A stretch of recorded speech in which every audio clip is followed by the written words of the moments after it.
Earth's oceans, Pacific, Atlantic, Indian, Southern and Arctic oceans, are large bodies of seawater, or in fact, saline or salt water, that cover an area of 360 million square kilometers, approximately 71% of Earth's surface.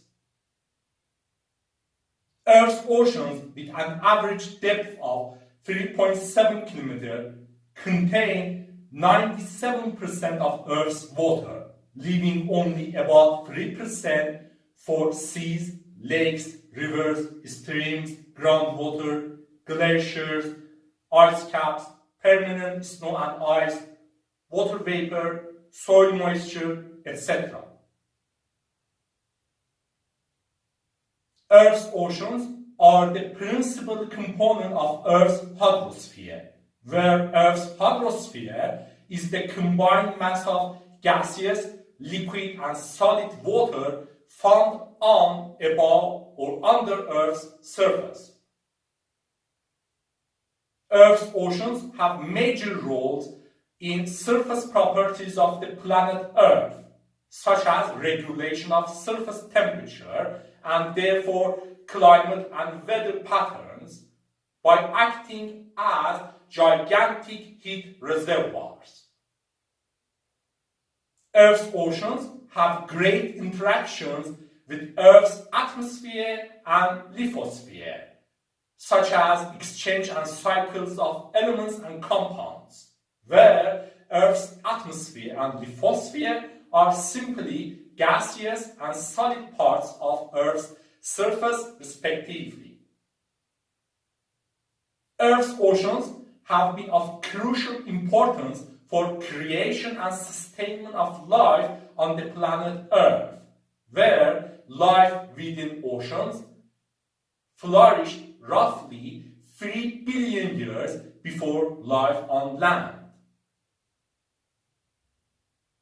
Today, Earth's oceans, by volume, provide about 90% of habitable or living space on Earth, and they are home to many animals, plants, algae, bacteria, viruses, archaea, fungi, etc.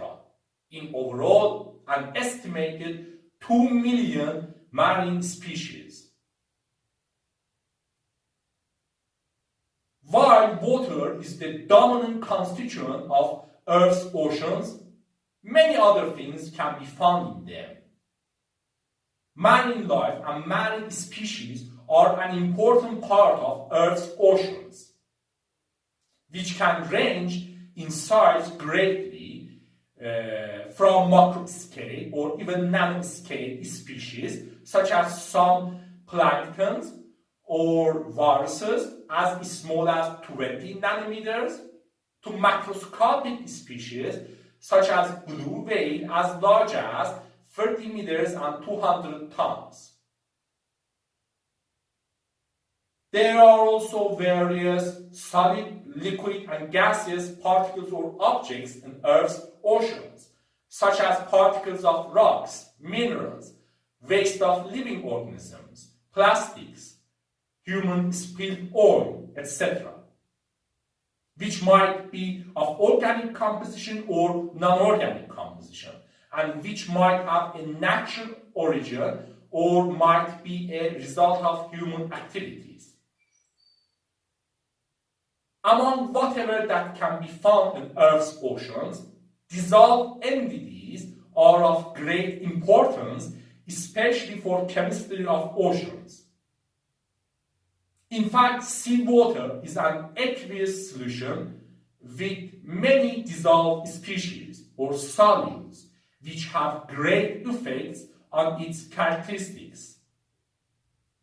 Dissolved species might be atoms, such as atoms of noble gases, molecules, such as carbon dioxide molecules or oxygen molecules, and ions, such as sodium cations and chloride anions. Dissolved species in Earth's oceans have a wide range of concentrations. Dissolved species might be present in relatively great amounts, such as 10.8 grams sodium cations per liter of seawater, or they might be present only in trace amounts, such as 7 nanograms helium atoms per liter of seawater.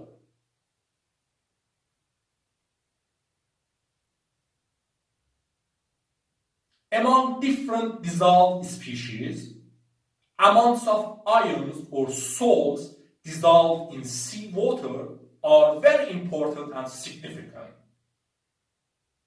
Saltiness or amount of salts dissolved in a body of water such as seawater is called its salinity. In other words, salinity is a measure of the total amounts of dissolved salts in a saline or salt water. Salinity is usually expressed in grams per liter or grams per kilogram. That is, grams of dissolved salts per liter or per kilogram of solution, where grams per kilogram can also be expressed in parts per thousand and percentages. Values in grams per liter and grams per kilogram necessarily are not exactly the same, but they are very close to each other in the case of typical surface seawater, as density of surface seawater is not exactly 1 kilogram per liter, but it is very close to it, typically between 1.02 kilogram per liter and 1.03 kilogram per liter. While salinity considers all ions and salts together, we can also consider individual values for concentrations of dissolved ions. Values of salinity can range significantly from small or negligible ones, for example, those of some freshwater lakes or rainwater, to high or even saturated values, such as more than 200 grams per kilogram for the famous salt lake of Dead Sea at its surface, or as high as about 300 grams per kilogram for some saturated brines. Earth's oceans, on average, have a salinity of 35 grams per kilogram. That is 35 grams of dissolved salts per kilogram of seawater, or in other words, 35 parts per thousand, or 3.5%.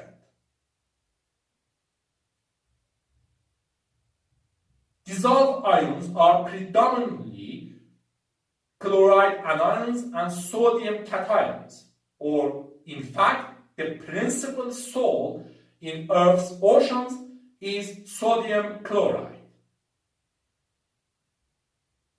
However, salinity is not uniform throughout the Earth's oceans due to different net losses and gains of water. Parts of Earth's oceans might lose water and become more saline, mainly by surface evaporation, but also by ice formation at polar regions. On the other hand, parts of Earth's oceans might gain water and become less saline by different processes and phenomena, mainly precipitation, rain, snow, etc., and fresh water from rivers, streams, and melting glaciers.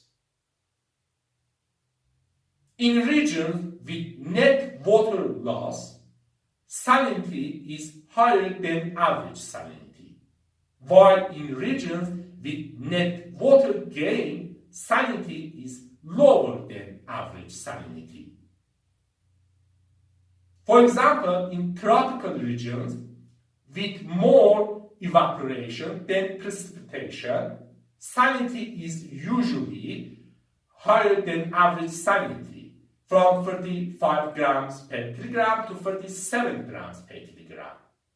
While in polar regions, with more precipitation than evaporation, salinity is usually lower than average salinity, from 28 grams per kilogram to 32 grams per kilogram.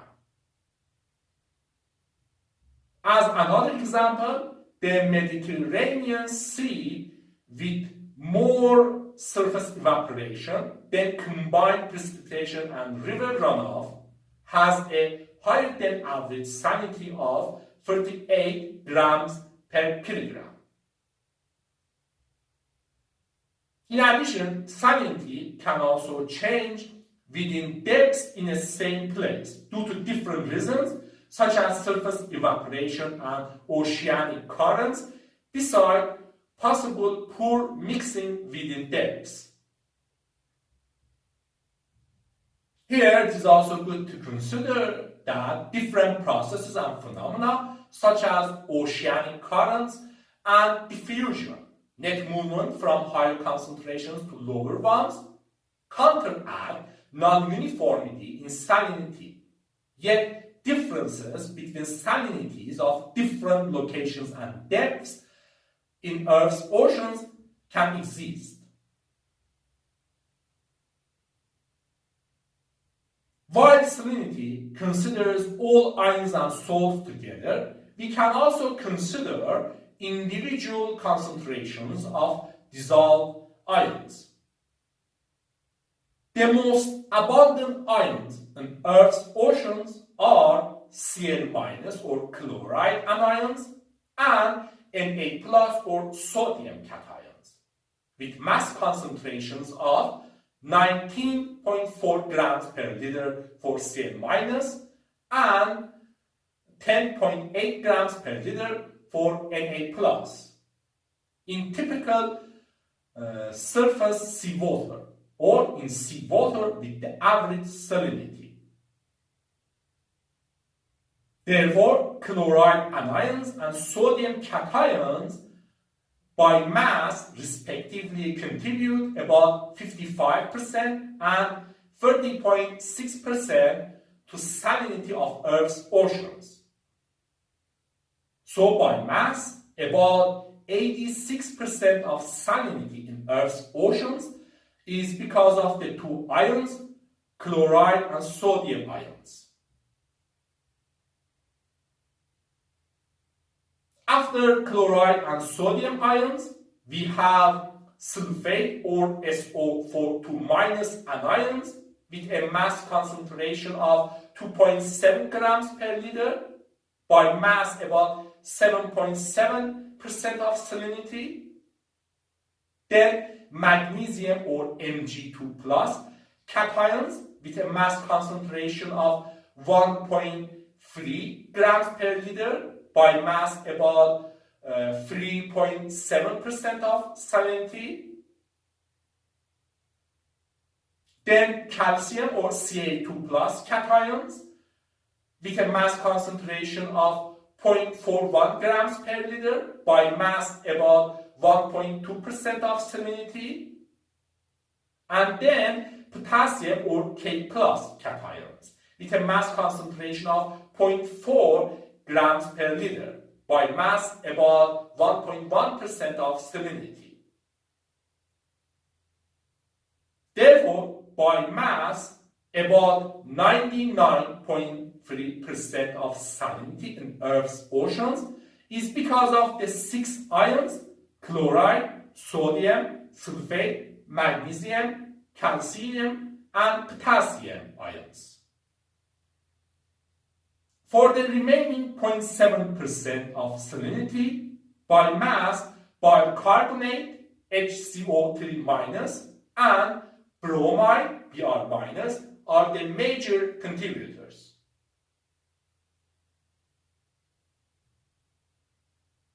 In addition to dissolved ions, Earth's oceans have various dissolved gases.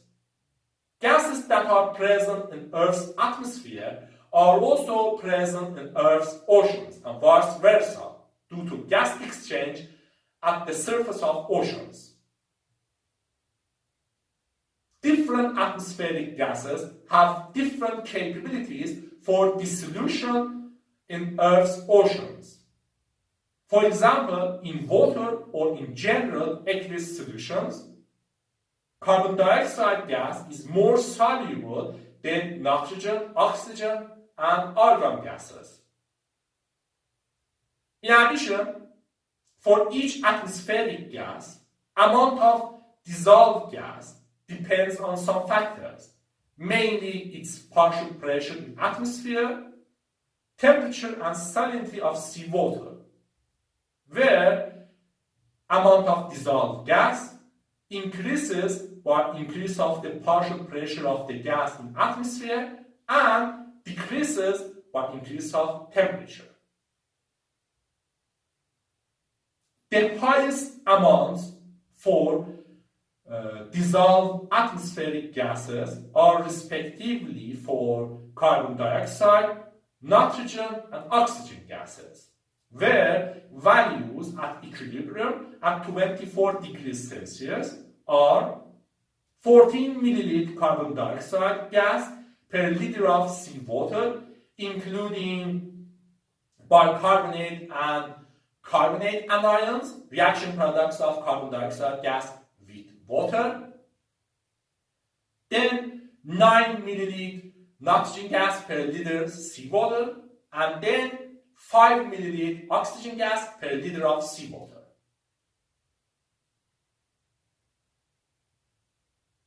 In addition to atmosphere, living organisms can also affect concentrations of some dissolved gases in seawater.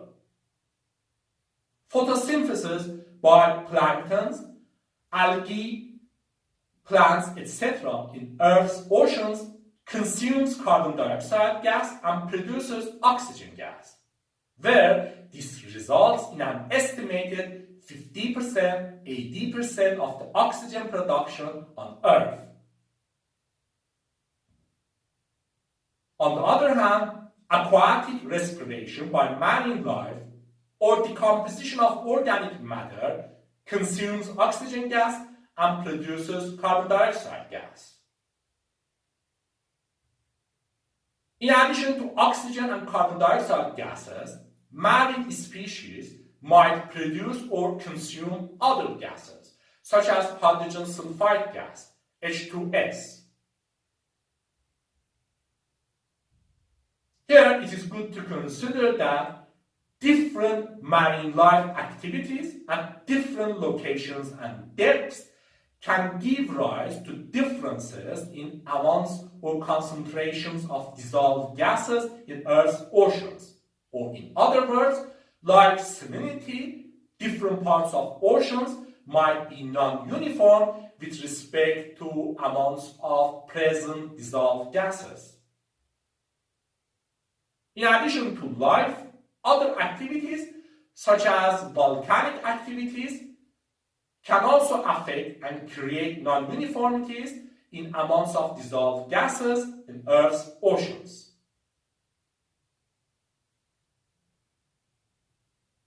As we can see, different ions and dissolved gases have different concentrations in Earth's oceans.